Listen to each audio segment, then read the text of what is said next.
Picture this: a bank so proud of its disaster recovery site that it put the ribbon-cutting photo in a slide deck before the building actually existed. Somewhere in Ohio, according to the Clown Shoe Club, stood a gleaming data fortress. Humming servers, biometric doors, the works. And auditors loved it, regulators nodded, and everyone moved on without asking the one question that mattered. There was just one problem. The building was a stock photo. Someone had typed Data Center Ohio into a search bar, downloaded the first result, and slapped a company logo on it like a toddler decorating a cake with a Sharpie.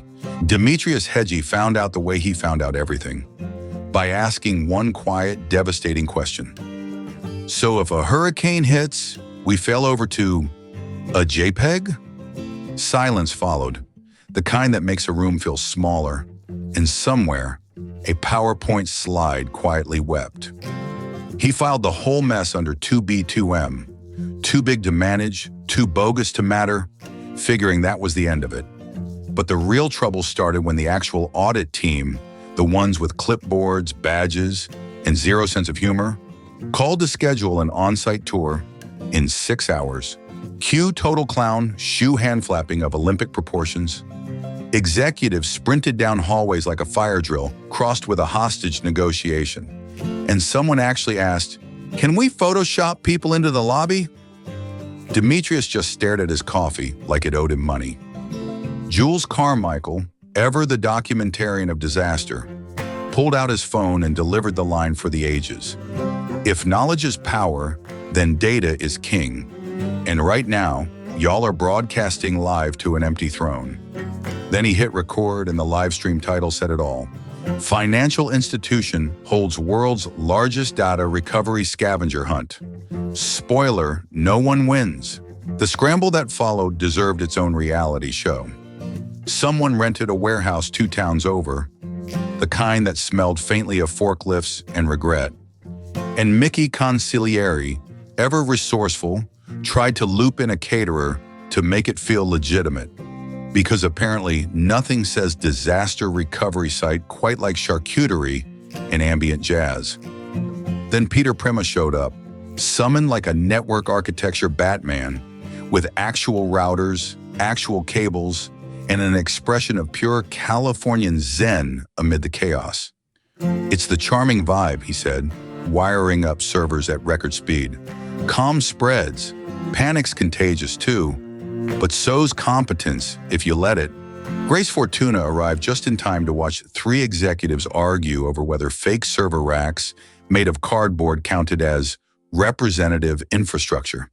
She simply said, "No," in the tone of someone who's seen regulators eat entire departments alive. And the cardboard racks were quietly retired to the dumpster of shame. By hour 5, they had real hardware, real cabling, and one very confused caterer setting up a charcuterie table right next to a server rack. Mickey beamed. What better way to thaw the hearts of auditors than a fine wine and some good old-fashioned pasta? Nobody answered. Nobody had the energy left to try.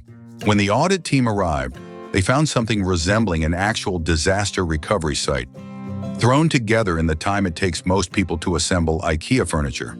It wasn't glamorous, and it certainly wasn't polished, but it was real, humming, wired, and staffed by actual humans instead of stock photography. The auditors, to their credit, noticed the seams. They noticed the extension cords running under a rug like a bad magic trick, and they noticed the caterer awkwardly hovering near the mainframe. But they also noticed something else entirely: actual redundancy, actual failover testing, and actual competence patched together under fire. Demetrius stood at the back of the room, arms crossed, watching the chaos resolve into something functional.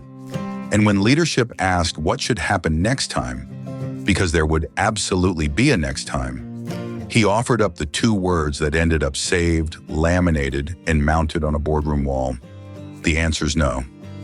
No more fake sites, no more stock photos posing as steel and silicon, no more scavenger hunts disguised as disaster recovery plans.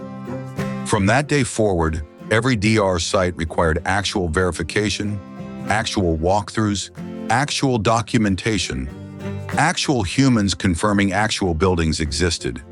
And that, dear viewer, is the moral simmering beneath all the panic and cardboard server racks.